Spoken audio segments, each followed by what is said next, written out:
Hello, truth seekers. Lawrence here, and welcome to Easy Enlightenment. So, one thing is certain in life, and that is death. Death is inevitable. You can't cheat death. You can't skip death. We all gotta go sooner or later. Definitely, some people live longer than the other, depending on how we take care of ourselves. But still, after that, death is the baseline. So, that's the truth of life. And we gotta have the same principle coming in life to live life to the fullest, to enjoy life without stress.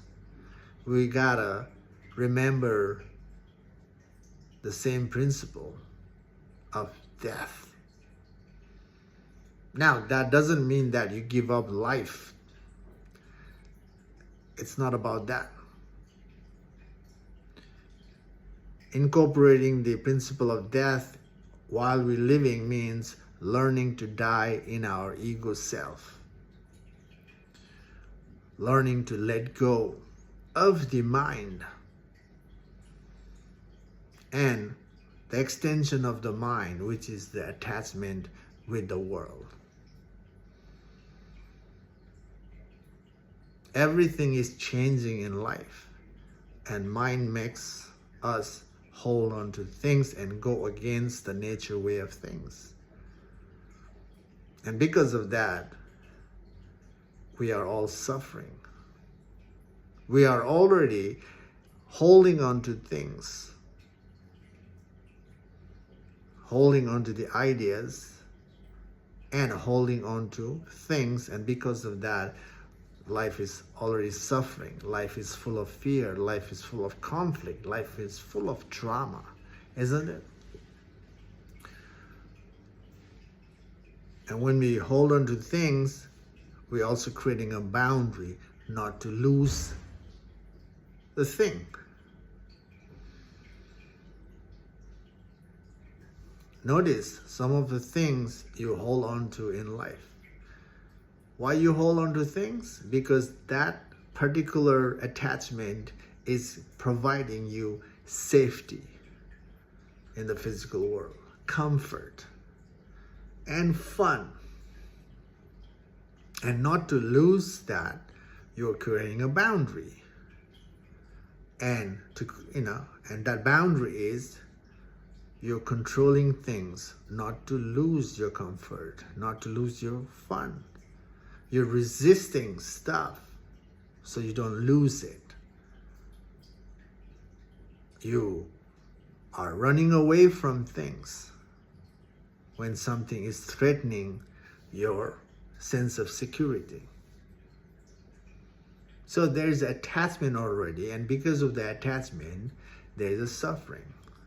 And attachment shows that we are having a hard time to die in the ego self. Our ego self makes us hold on to things, holding on to certain ideas. And that particular ideas is linked with the material attachment. So we are deeply ingrained in the world and deeply ingrained in the mind. And that flow is simply against the nature way of things. It's simply against the nature, the natural flow of life. We were a kid, now we are adult, and somehow we will get into the phase of old age.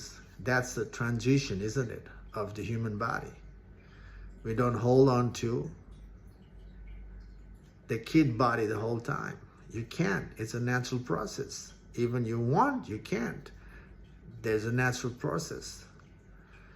Everything in the world, there's a natural process. There's a change in things. Everything is shifting.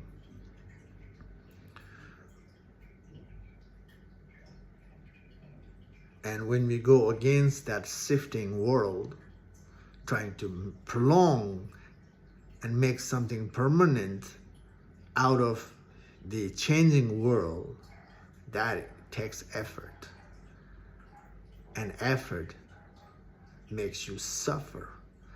Not with life, we gotta put some effort, definitely. But we are over efforting, and over efforting is making us suffer. And over efforting is coming from the place of not understanding the nature way of things and not realizing who we are. Our true nature itself is the death. Our true nature is emptiness. That's our baseline. The emptiness is not empty though. It's full, always present in us. And that is consciousness. That's awareness. Awareness, consciousness is without the layer. And some people say it void. So our true nature is that. But somehow, we keep collecting things and we hold on to things. When we are being part of the experiential world, we are observing things, we're experiencing things. And from that experience, what happens, we like something, we don't like something, and from there, we choose something and we repeat something. And repeating is the way to condition the body and condition the mind. And when we see so much chaotic stuff happening in the world and from our past experience, and we create the boundary to hold on to things so our life can be better.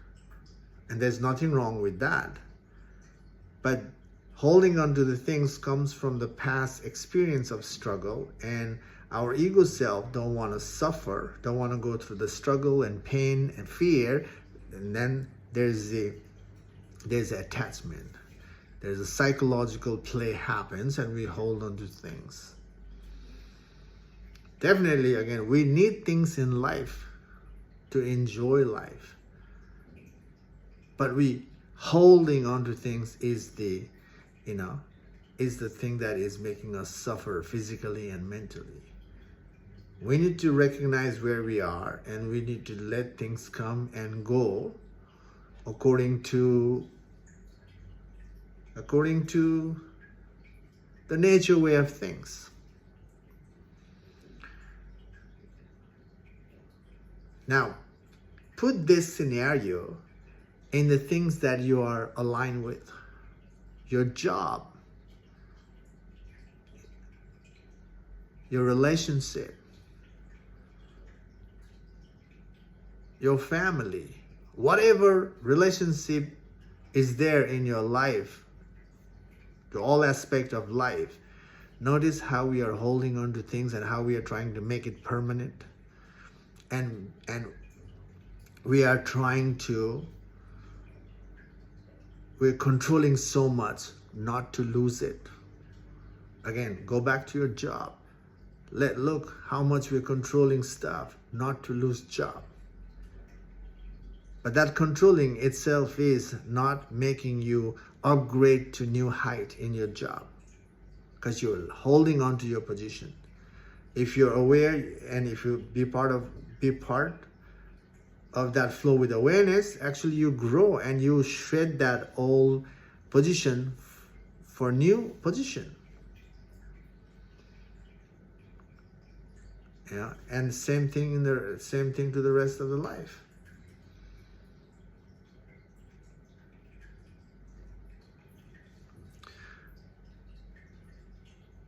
So we need to understand the relative world, how the relative world function, and also need to figure out the truth. we need to, if we are truly seeking, freedom, if you are seeking not to struggle in life, we really need to accept our baseline, which is the death, and having that principle coming in life and learning to die in the ego. Let things come and let things go without the ego, stubborn ego coming in and make you hold on to things and make you suffer. So, the suffering is already there, isn't it? The suffering is already there. And the reason the suffering exists because the truth of who we are is missing. And how to get to the truth of who we are is investigating on the things that we are holding on in life, the things that we are attached to. And when we learn to investigate the attachment, then we start to see the subtle layers. Now, how to get to the truth? How to get to the truth is this. You see the attachment in you. You ask yourself, why am I attached to whatever you are attached to? And if you ask why, there should be the reason for your attachment. You are attached to something, so there should be the answer when you ask, why am I attached? Now, there's a first answer from why. Why am I attached? There's an answer. Whatever answer comes in, you ask, why is that important? And no matter what answer comes in, you keep asking why. And that's the way to move from the surface meaning to the root cause of the attachment, which is basically comes down to conditioning, bodily conditioning and mental conditioning, which is the belief, preference. And if you go further back, why am I attached to this belief? Why I prolong this conditioning? Then you will trace back to see your fear. Because of the fear you attach. Fear of what? There's so many fear of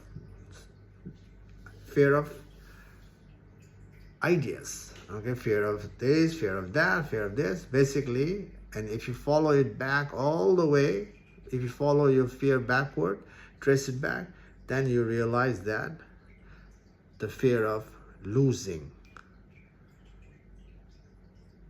fear of being nobody,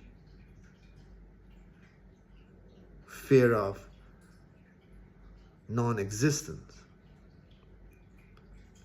Basically, when you realize that fear of death, then there is no more fun, no more participation with the world. And not to die. See, that comes back to the baseline. Death is a baseline. Because of the death, we hold on to things thinking we can prolong it. And trying to prolong something is already suffering. And because of that, there's a mental stress, there's a physical stress, and then there's a further stress. And when the stress is there, we cannot see things clearly, and every step is another struggle. And the struggle never ends. We are already in that cycle of struggle, and we don't know how to get out of that cycle of struggle, never-ending struggle. So how do we get out of that? Is through investigation, which I'm asking you to follow your mind backward. Ask yourself, why am I attached to things? Or why do I control? You're controlling. You're creating a boundary, controlling something not to lose something. So you're controlling not to lose what you are attached. You can go whichever you want to investigate. Why am I attached or why am I controlling? So trace it back to see the ingrained belief, and trace your ingrained belief back with the why to see your fear, and trace your fear back to see the fear of death, and trace your fear of death back, and that's the way to see who you are. And pretty much you have to, dismantle all the fight you have in you to create a boundary. So every aspect of your life need to be investigated, and that's the way to be thorough of yourself or thorough of your mind. And waking up to the truth of who you are is about being thorough. Thoroughness is freedom, my friend. Thoroughness of the mind is to see the nature of the mind. And once you see the nature of the mind, when you ask yourself, who am I? That's where your ego gives up and you rest in who you are as a consciousness, as awareness. And that is empty, void, nothing without the layers. And that is itself is death, resting in death. Again, that death is not negative. That death is basically true presence of who you are. And that is true freedom, my friend. Okay? Again, I hope this video makes sense to you to some extent. I hope it's helping you to turn your face towards the truth by working on yourself with the self-inquiry, I hope. And I appreciate your help in connecting with this channel. Yeah, thank you. Yeah, that's all in this video, and I will see you in the next video. Take care for now. Bye.